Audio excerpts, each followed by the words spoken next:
नमस्कार बच्चों। इसके पहले हम लोगों ने डिस्कस किया था charge, properties of charges, comparison between charge and mass. ये सारी चीजें हम लोग डिस्कस कर रहे थे। जब चार्ज को हम लोग पढ़ रहे थे तो वहीं पे हम लोगों ने ये चीज देखा था, ये चीज डिस्कस किया था कि जो सेम चार्ज होते हैं वो एक दूसरे को रिपल करते हैं और जो अपोजिट चार्ज होते हैं वो एक दूसरे को अट्रैक्ट करते हैं। ठीक है, दैट इज चार्ज पार्टिकल्स में अट्रैक्शन और रिपल्सन होता है, जो कि डिपेंड करता है nature of charge particles. Charge particle का जो नेचर होगा उस पर डिपेंड करेगा। तो अब ये जो अट्रैक्शन और रिपल्सन होता है चार्ज पार्टिकल्स के बीच में, जाहिर सी बात है कोई ना कोई फोर्स वहां पे एग्जिस्ट करता होगा, कोई ना कोई फोर्स वहां पे एक्ट करता होगा जिसकी वजह से चार्ज पार्टिकल एक दूसरे को अट्रैक्ट कर रहे हैं या रिपल कर रहे हैं। तो 1785 में एक साइंटिस्ट थे कूलम, उन्होंने ये जो चार्ज पार्टिकल है इसके बीच में जो फोर्स एक्ट होता है उस फोर्स की वैल्यू क्या होगी, ठीक है, उसको उन्होंने कैलकुलेट किया था और उन्हीं के नाम पे इसको हम बोलते हैं कूलम्स लॉ। तो अब हम यहाँ पे डिस्कस करेंगे कूलम्स लॉ, दैट इज जो चार्ज पार्टिकल्स हैं, चार्ज पार्टिकल्स के बीच जो फोर्स लगेगा उसी को हम कूलम फोर्स या कूलम्स लॉ बोलते हैं। तो क्या होगा, जरा स्टेटमेंट देखते हैं इसका और इसको हम डिस्कस करते हैं यहाँ पे। तो consider two charge particles Q1 and Q2 which is same in nature, separated by distance r from each other, then they repel to each other because nature of charge particle is same nature होने की वजह से ये charge particles ripple करेंगे। तो Q1 Q2 पे force लगाएगा, Q2 Q1 पे फोर्स लगाएगा, तो यहाँ पे एक दूसरे को रिपल कर रहे हैं और इनके बीच के डिस्टेंस जो है वो r। अब ये जो फोर्स एक्ट कर रहा है बिटवीन चार्ज पार्टिकल्स, इसकी वैल्यू जो कूलम्स लॉ के अकॉर्डिंग साइंटिस्ट कूलम्स ने बताया, तो उन्होंने स्टेटमेंट दिया था। स्टेटमेंट को एक बार सुन लीजिएगा, स्टेटमेंट क्या होता है। जैसे gravitational law, Newton's gravitational law हम लोगों ने पढ़ा था क्लास 11th में, वैसे ही कूलम्स लॉ है स्टेटमेंट। लेकिन ग्रेविटेशनल फोर्स जो होता है वो ऑलवेज अट्रैक्टिव होता है, Newton's gravitational law always attractive होता है, और जो कूलम फोर्स होता है अट्रैक्टिव और रिपल्सिव दोनों होता है। तो डिपेंड करेगा वो नेचर ऑफ चार्ज पार्टिकल। तो देखते हैं यहाँ पे कूलम्स लॉ स्टेटमेंट क्या है, स्टेटमेंट सुन लेते हैं। यहाँ पे स्टेटमेंट देख लेते हैं क्या है कि कूलम्स लॉ का statement according to this law the attractive और repulsive force acting between two charge particles is directly proportional to the product of magnitude of charges and inversely proportional to the square of distance between them. That is जो force होगा, force F proportional to Q1 Q2, जो charge particles हैं उनके magnitude के product के जो proportional होगा वो फोर्स की वैल्यू होगी। सेकंड क्या है उन्होंने बताया था, तो फोर्स एक्टिंग अट्रैक्टिव और repulsive force acting between charge particles is directly proportional to the product of magnitude of charge particles and inversely proportional to the square of distance between them. That is charge particles के बीच की जो distance होगी, जो दूरी होगी, उसके वर्ग के inversely proportional होगा। तो F proportional to Q1 Q2 and F inversely proportional to R square. This is equation second. ठीक है, इसी वजह से इसको इनवर्स स्क्वायर लॉ ही बोलते हैं। इनवर्स स्क्वायर लॉ जैसे ग्रेविटेशनल फोर्स को हम बोलते थे ग्रेविटेशनल लॉ को इनवर्स स्क्वायर लॉ, वैसे ये भी होता है क्योंकि F inversely proportional to R square होता है। So this is called inverse square law. Equation first and second को कंबाइन कर दीजिए, that is F proportional to Q1 Q2 upon R square.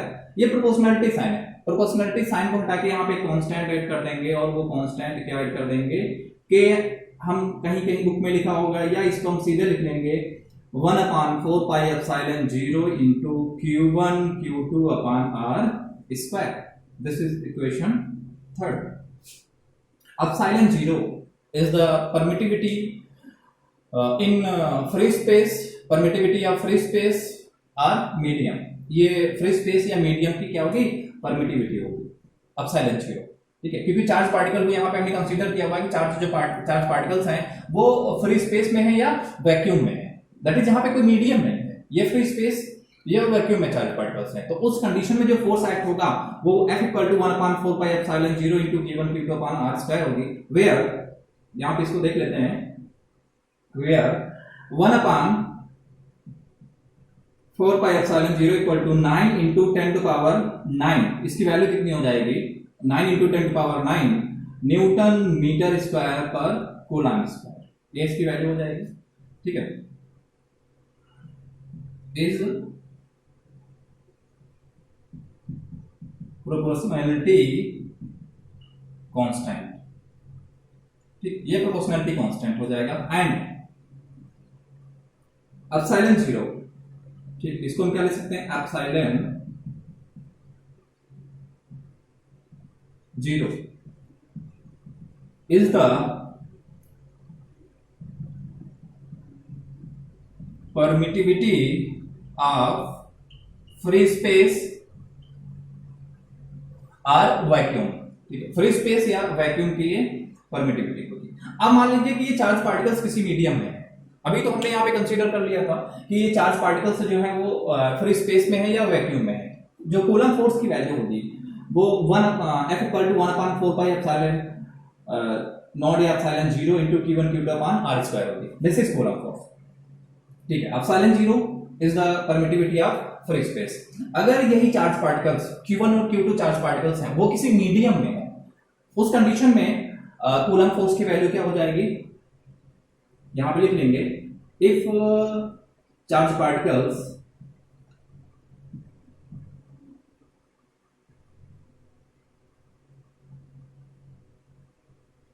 Are present in a medium, then force की value क्या हो जाएगी, ये F = हो जाएगा 1/4πε Q1 Q2/r²। This is equation 4। Where epsilon, ये यहाँ पे epsilon 0 is the permittivity of free space, और यहाँ पे क्या है, एप्सिलॉन है, तो epsilon is the permittivity of a medium, ये किसी मीडियम की परमिटिविटी है। ठीक है, एप्सिलॉन क्या है, एप्सिलॉन जो है वो मीडियम की परमिटिविटी है। इक्वेशन 4 को इक्वेशन 3 से, या इसको FM लिख लीजिएगा क्योंकि फोर्स इन ए मीडियम है, इक्वेशन 3 को इक्वेशन 4 से डिवाइड कर दीजिएगा, तो यहां से इसको लिख सकते हैं F/FM इक्वल टू क्या हो जाएगा, देखिए अगर इनको डिवाइड करेंगे, F इस इक्वेशन को इस इक्वेशन से डिवाइड करेंगे तो ये 1/4π कैंसिल हो जाएगा, 1/4π कैंसिल हो जाएगा, Q1 Q2 r² और Q1 Q2 r² कैंसिल हो जाएगा। ओके, इतना तो यहाँ पे कैंसिल हो जाएगा, तो जो पहले दैट इज एप्सिलॉन नॉट जो होगा वो नीचे आएगा, FM ये नीचे है, तो ये वाला टर्म ऊपर चला जाएगा, तो इसको हम लिख सकते हैं एप्सिलॉन नॉट। तो ये जो एप्सिलॉन 0 है या एप्सिलॉन नॉट है, this is called relative permittivity. इसको हम रिलेटिव परमिटिविटी बोलते हैं या dielectric constant of a medium. ठीक है, तो इसको हम यहां से लिख सकते हैं एप्सिलॉन r या k।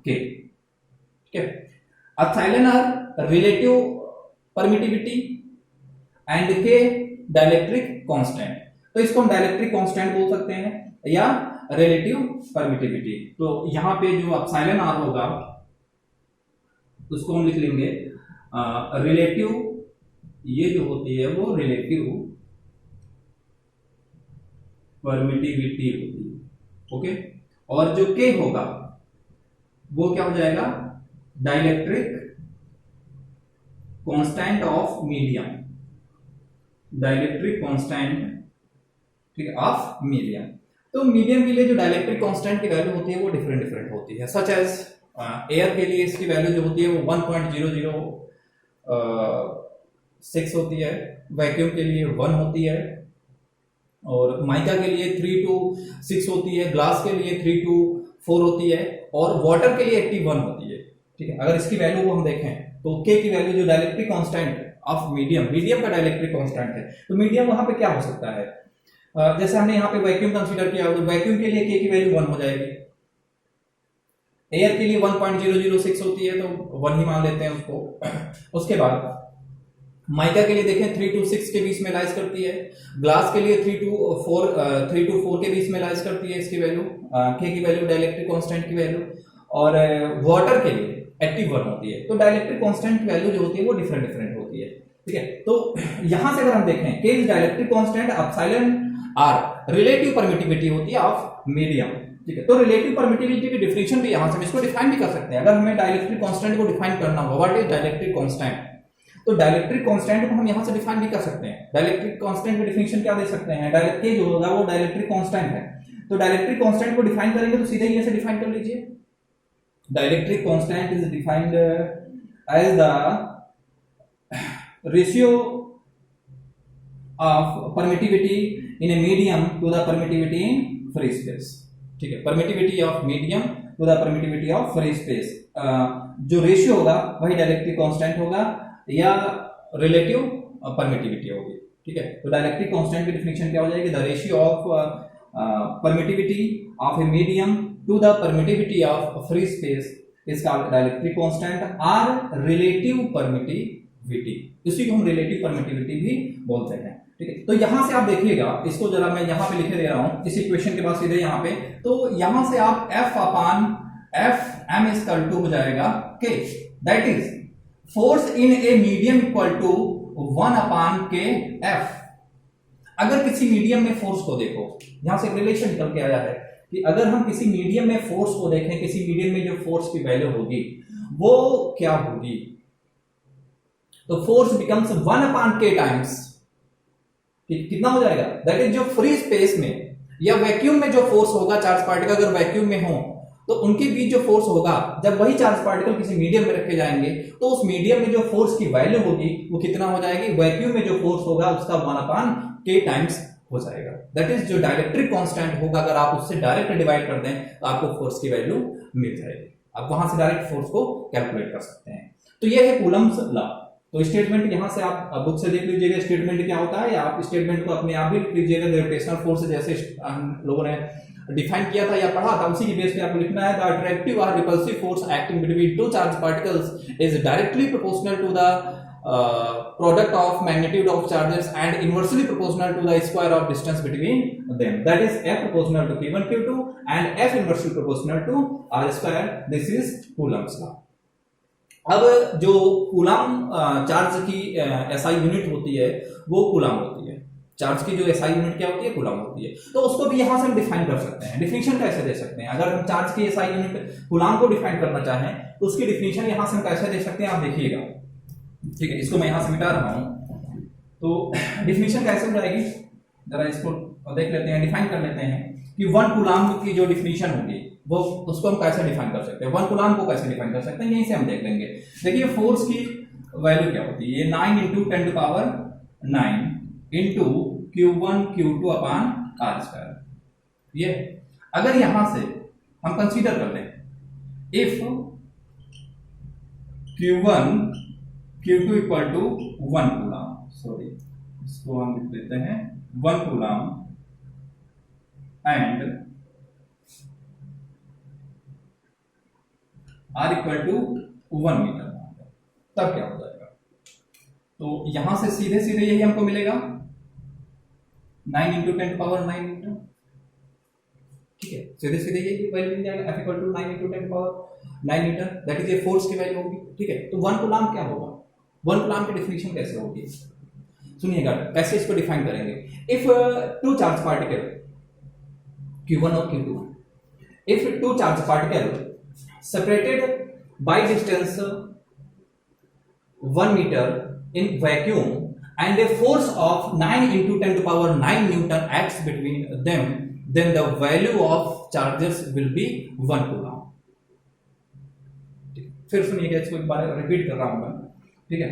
1 कूलम की डिफिनेशन क्या होगी, if two chargers separated by distance 1 metre apart in vacuum and a force of 9 × 10⁹ Newton acts between them, then the value of charges will be 1 coulomb. तो जो charges होंगे उनकी value कितनी हो जाएगी, 1 कूलम हो जाएगी। यहां से इसको हम डिफाइन भी कर सकते हैं, ठीक है। तो ये डिफिनेशन हो जाएगी 1 कूलम की। तो दिस इज कूलम्स लॉ, ठीक है। अब हम देखते हैं कि कूलम्स लॉ वेक्टर फॉर्म में क्या होगा। वेक्टर फॉर्म में कूलम्स लॉ को हम स्टडी करते हैं, देखते हैं वेक्टर फॉर्म में, ठीक है। तो ये देखते हैं कि वेक्टर फॉर्म में कूलम्स लॉ क्या होगा।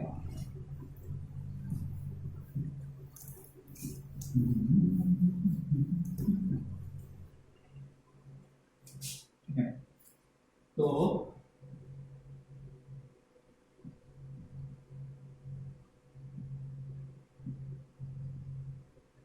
Coulomb's law in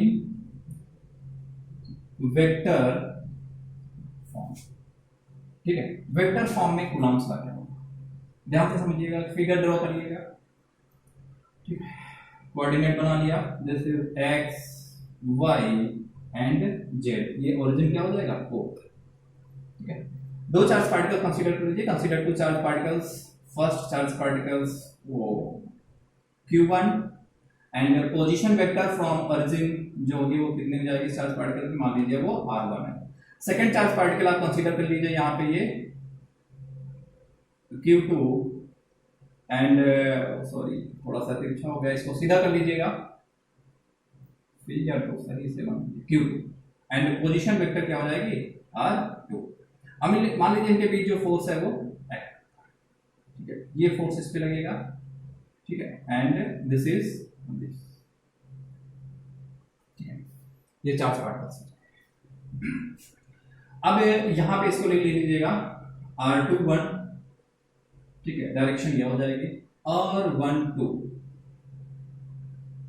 position vector है, इनको दिखाइएगा ये, ठीक है, ये लीडिंग वेक्टर्स हो जाएंगे r21 एंड r12, ठीक है, ये हो जाएगा, दैट इज इसको हम बोल सकते हैं कि f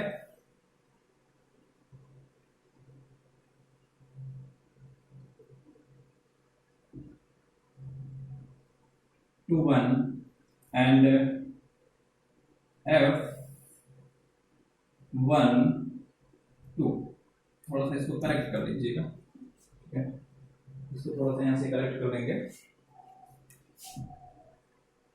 F21 सेकंड पे फर्स्ट के थ्रू जो फोर्स लगेगा, और ये जो हो जाएगा उसको लिख सकते हैं F12, ठीक है, ये वेक्टर क्वांटिटी है, इसको ऐसे हम लिख लेंगे, ठीक है, ये हो जाएगा। अब ये मान लीजिए पोजीशन जो है वो A है और इसको आप कंसीडर कर लीजिएगा B, ठीक है, ये फिगर यहाँ पे बन गया।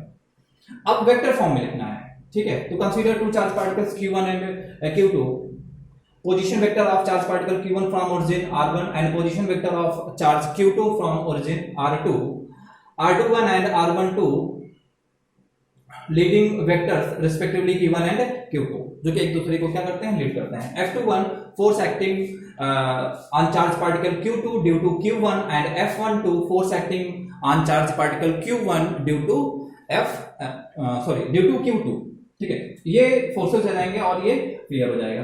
अब देखिए यहाँ पे जो चार्ज पार्टिकल q1 है, चार्ज पार्टिकल q1 पे फोर्स की वैल्यू क्या हो जाएगी,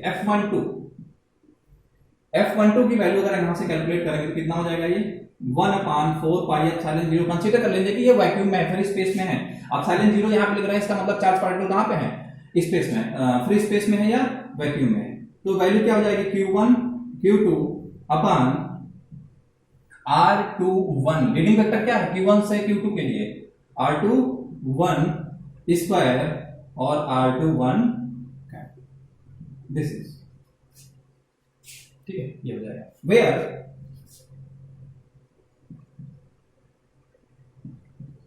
r21 इज यूनिट वेक्टर, जहां पे r21 क्या होगा, यूनिट वेक्टर होगा, ठीक है, इसको इक्वेशन 1 मान सकते हैं।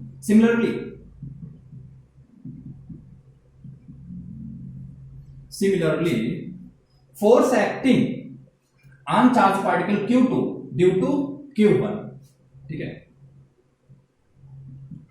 force acting on charge particle q2 due to q1, कितना हो जाएगी, फोर्स की वैल्यू क्या होगी, उसी तरीके से लिख सकते हैं F21, वेक्टर लगा दीजिएगा क्योंकि वेक्टर फॉर्म में हम लिख रहे हैं, तो ये हो जाएगा F21 equal to 1/4 pi epsilon 0 q1 q2 अपॉन r12 square r12 vector, equation 2, ठीक है, जहां पे r12 और r21 क्या है, यूनिट वेक्टर। यहाँ पे हमने लिखा था where R21 is unit vector, R21 क्या है, यूनिट वेक्टर। तो यूनिट वेक्टर आपको देखने 11th क्लास में आपने यूनिट वेक्टर को पढ़ा होगा। वेक्टर ए इक्वल टू, इसको हम क्या लिखते थे वहां पे, हम तो वेक्टर ए अपान मॉड है, इस तरीके से यूनिट वेक्टर को डिफाइन किया गया था। ठीक है, तो यूनिट वेक्टर R21 की वैल्यू क्या हो जाएगी, अगर हम R21 जो यूनिट वेक्टर है इसको हम क्या किस फॉर्म में लिख सकते हैं, इसको हम लिख सकते हैं R21 अपान R21 मॉड, इस फॉर्म में आ जाएगा। ठीक है, तो इसी कि अगर यहाँ पे इसकी वैल्यू अगर हम पुट कर दें तो ये वैल्यू क्या हो जाएगी, तो इसको हम लिख सकते हैं इस फॉर्म में, दैट इज F12। तो फोर्स की वैल्यू क्या हो जाएगी, F12 इक्वल टू कितना हो जाएगा, 1 upon 4 pi epsilon 0 Q1 Q2 अपान R21 Q into R21। Similarly उसी तरीके से F, ठीक है, अब इसको यहीं पर रहने दीजिए। ठीक है, ये वैल्यू हम यहां पे इसको ले सकते हैं, क्वेश्चन 3 मान लेते हैं। इसके बाद फ्रॉम फिगर से देखिएगा। ठीक है, ये वेक्टर ये है, दिस इज वेक्टर बी, और R21 अभी हमने कैलकुलेट किया। तो फ्रॉम फिगर, अभी हम इसी फोर्स के लिए कंसीडर कर रहे हैं, तो फ्रॉम फिगर से क्या हो सकता है, ट्रायंगल ऑफ वेक्टर एडिशन आपने पढ़ा है। ट्रायंगल ऑफ वेक्टर एडिशन के अकॉर्डिंग क्या होगा, OB plus BA equal to OA। तो ट्रायंगल ऑफ वेक्टर एडिशन से OB, that is OB plus BA equal to कितना हो जाएगा, OA। OB की वैल्यू कितनी होगी, OB की वैल्यू हो जाएगी R2 plus R21 equal to R12, और इनके ऊपर वेक्टर जरूर लगा दीजिएगा क्योंकि ये वेक्टर क्वांटिटी है। तो यहां से इसको हम इधर सॉल्व कर ले रहे हैं। तो देखिए R21 की वैल्यू अगर यहां से कैलकुलेट करेंगे तो R21 की वैल्यू कितनी हो जाएगी, R21 की वैल्यू हो जाएगी R1 तो R21 की वैल्यू जब कैलकुलेट करेंगे तो R1 माइनस क्या हो जाएगा, R2 माइनस R2। अब ये वैल्यू उठा के अगर हम यहां पे पुट कर देते हैं तो ये इक्वेशन क्या मिलेगा, F21 इक्वल टू हो जाएगा 1 upon 4 pi epsilon 0 into Q1 Q2 charge particle है वो तो रहेंगे ही, इनके ऊपर वेक्टर नहीं लगाएंगे क्योंकि ये चार्ज क्या है, स्केलर क्वांटिटी है। एंड R21 के प्लेस पे कितना पुट कर देंगे, R1 माइनस R2, ये वेक्टर रहेगा इनके ऊपर क्यूब, और ये क्या हो जाएगा, vector R1 minus vector R2। This is force acting,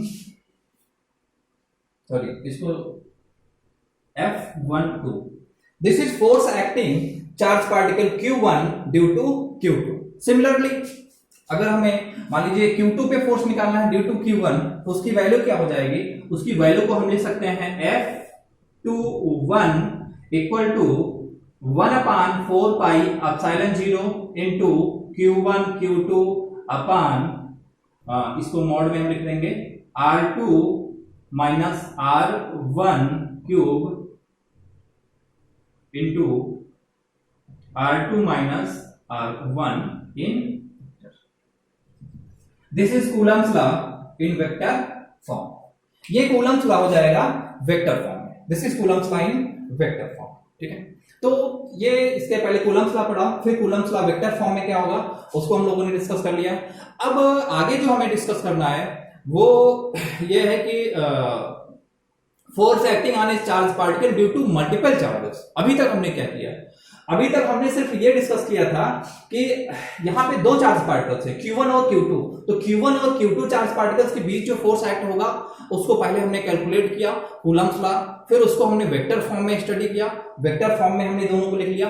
अब हमें ये डिस्कस करना है कि अगर किसी एक सिंगल चार्ज पार्टिकल पे कई सारे चार्ज पार्टिकल अगर फोर्स एक्ट कर रहे हो तो वहां पे फोर्स की वैल्यू क्या होगी, दैट इज इसको हम ये लिख सकते हैं कि coulomb force between multiple chargers.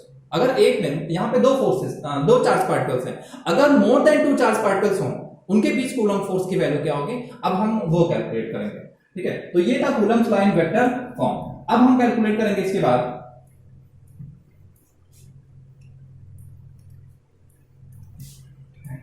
इन दोनों को भी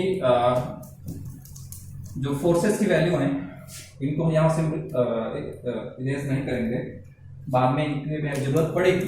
तो देख लेते हैं कूलम्स लाइन, सॉरी यहाँ लिख सकते हैं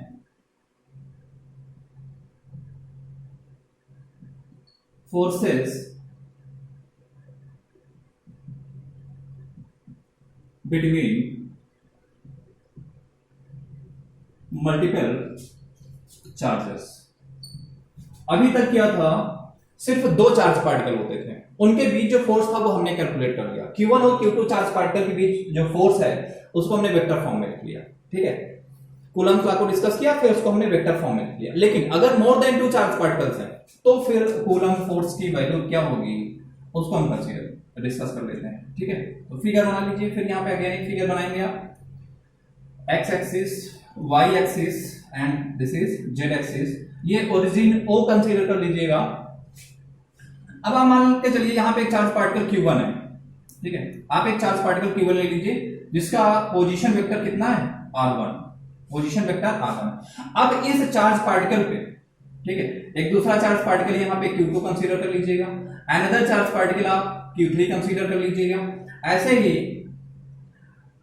एक चार्ज पार्टिकल Qn ले लीजिएगा, n number of charge particles. अभी तक क्या था, केवल दो चार्ज पार्टिकल्स होते थे और उनके बीच जो फोर्स एक्ट होता था उसको हमने कैलकुलेट किया था, स्केलर और वेक्टर दोनों फॉर्म में इसको हम कैलकुलेट किया था। अब यहाँ पे क्या है कि forces between multiple charges.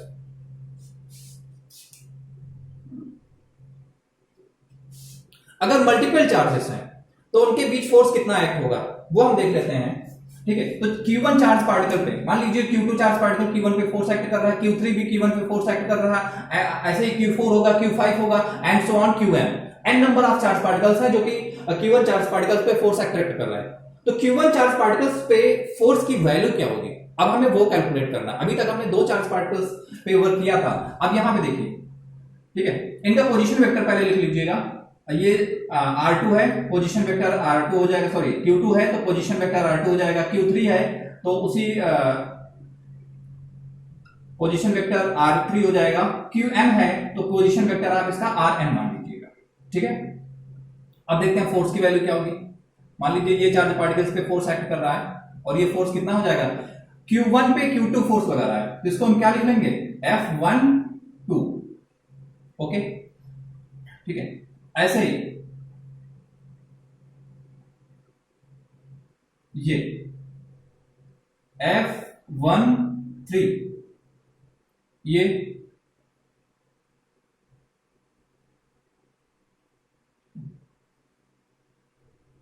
F1n, क्योंकि n number of charge particles हमने कंसीडर किया हुआ है तो ये कितना हो जाएगा, F1n हो जाएगा। अब Q1 पे Q2 फोर्स एक्ट कर रहा है, Q1 पे कौन सा फोर्स लग रहा है, Q2, तो ये कितना हो जाएगा, लीडिंग वेक्टर R21, ये कितना हो जाएगा R31 and so on Rn1, ठीक है। इसको अभी इस वजह से क्योंकि अब हमें इसकी जरूरत पड़ेगी, ठीक है। अगर हम फोर्सेस को देखेंगे कि Q1 पे जो Q2 फोर्स एक्ट करेगा उसकी वैल्यू कितनी हो जाएगी, F12 कितनी होगी, 1/4 पाई एप्सिलॉन 0 Q1 Q2 अपान क्या होगा, यहां से इसको लिख लीजिए, F12 R1 माइनस R2 कितना हो जाएगी, R1 माइनस R2 क्यूब, और इसको लिख सकते हैं R1 माइनस R2, वेक्टर जरूर लगा दीजिएगा, ठीक है। ये ऐसे ही Q3 चार्ज पार्टिकल्स Q1 पे फोर्स एक्ट करेगा और कितना होगा, F13 हो जाएगा। F13 की वैल्यू कितनी हो जाएगी, 1/4 pi epsilon 0 into Q1 Q3, यहां पे जरूर याद रखिएगा क्या करना है, यहां पे कितना हो जाएगा ये, ठीक है, R13 है, ठीक है, और यहां पे F12 था तो R1 माइनस R2 हो गया था, F21 R2 माइनस R1 हो गया था, ठीक है। तो यहां पे F13 की वैल्यू हो जाएगी तो इसको हम क्या लिख लेंगे, यहां से R1 minus R3 cube into R1 minus R3, ऐसे F14 तो नहीं है, सीधा हम n के लिए लिख लेते हैं, F1n 1/4πε0 Q1 Qn कर लो, सीधे सीधे n कर लो, R1 minus RN cube vector इस पे लगा लीजिएगा क्योंकि ये वेक्टर है, पोजीशन वेक्टर्स हैं, तो R1 minus RN। Superposition principle, superposition principle के अकॉर्डिंग, ठीक है, अब क्या होता है according to superposition principle. Superposition principle आपने 11th में पढ़ा था, लेकिन एक बार फिर मैं इसको डिफाइन किए दे रहा हूं। देखिए, according to superposition principle the force acting on a charge particles is equal to the vector sum of force acting due to different charge particles. तो Q1 पे Q2 Q3 Q4 up to dot dot Qn, जो n number of charge particles हैं, उनके through जो force act होगा उसके vector sum के equal होगा। दैट इज इसको लिख सकते हैं F12 plus F13 plus F1n, ठीक है, इस फॉर्म में लिख सकते हैं। वैल्यू सारी पुट कर दीजिएगा यहाँ पे, तो ये हो जाएगा 1/4πε0 into Q1 Q2 R1 minus R2 sorry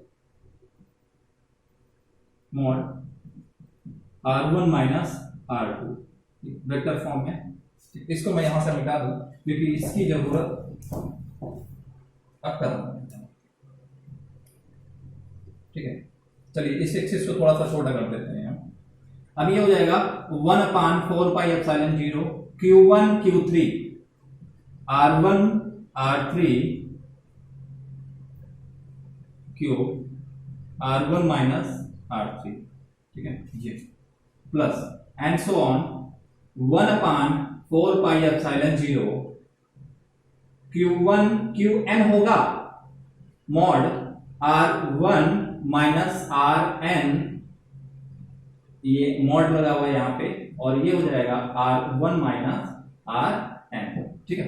यहां से अब देखिए यहां से कॉमन क्या है, 1/4πε0 कॉमन लिख लीजिए, ठीक है। तो इसको हम समेशन फॉर्म में सीधे लिख दे रहे हैं, डायरेक्ट इसको हम समेशन फॉर्म में लिख रहे हैं, ठीक है। तो क्या हो जाएगा यहां से, ठीक है, कॉमन ले लीजिए। कॉमन क्या ले लिया हमने इसमें यहां से 1/, ठीक है, ये। अब इसको लिख लीजिएगा आप Q, देखिए 1 तो सभी में है, 1 1 1, वो तो Q1 पे ही सारे फोर्स एक्ट कर रहे हैं, तो 1 तो सभी में, तो 1 रह लीजिए। उसके बाद देखिए Q2 Q3 Q4 and so on Qn आएगा, तो यहां पे इसको हम क्या लिख लेंगे, यहां पे I लिख लीजिए, ठीक है। वैसे ही R1 माइनस R2 है, तो 1 तो सभी में, तो इसको आप सिंपली यहां से लिख लीजिएगा R1 माइनस RI क्यूब, ये वेक्टर लगा दीजिएगा ऊपर, और R1 माइनस RI, ये I है और इस फॉर्म में I की वैल्यू क्या हो जाएगी, I की वैल्यू 2 से लेकर कहां तक वेरी कर रही है, n तक, ठीक है। तो ये समेशन फॉर्म में हो जाएगा क्योंकि I की वैल्यू देखो कहां से वेरी करें, 2 से लेकर n तक। अब अगर I की वैल्यू आप पुट करते चले जाओ, भाई यहां पे 2 है, यहां पे 3 है, 4 होगा, 5 होगा एंड सो ऑन n होगा, तो I की वैल्यू को आप वेरी कराते जाओगे। देखो समेशन फॉर्म में लिखा हुआ, पहले I की वैल्यू यहां पे 2 पुट कर दो, तो ये कितना हो जाएगा Q1, सॉरी ये थोड़ा सा यहां पे इसको हम ये लिख सकते हैं I, ये फॉर्म, ओके। तो Q1 Q2 हो जाएगा, आगे जब I की वैल्यू 3 पुट करोगे तो Q1 Q3 हो जाएगा, Q1 Q4 हो जाएगा and so on Q1 Qn हो जाएगा। तो ये वेक्टर फॉर्म में हो गया, ठीक है। तो इसको बोल देंगे force between multiple charges, force between multiple charges. कि यहाँ पे देखिए मल्टीपल चार्जेस है, अभी तक क्या था कि हम 2 चार्ज पार्टिकल्स के बीच फोर्स को हम लोगों ने कैलकुलेट किया था, लेकिन यहाँ पे क्या है कि एक सिस्टम ऑफ चार्ज पार्टिकल्स है। System of charge particles means होगा मोर देन 2 चार्ज पार्टिकल्स। अगर मोर देन 2 चार्ज पार्टिकल्स हैं तो उनके बीच फोर्स की वैल्यू क्या होगी वो हम कैलकुलेट कर लेंगे, ओके। Thank you.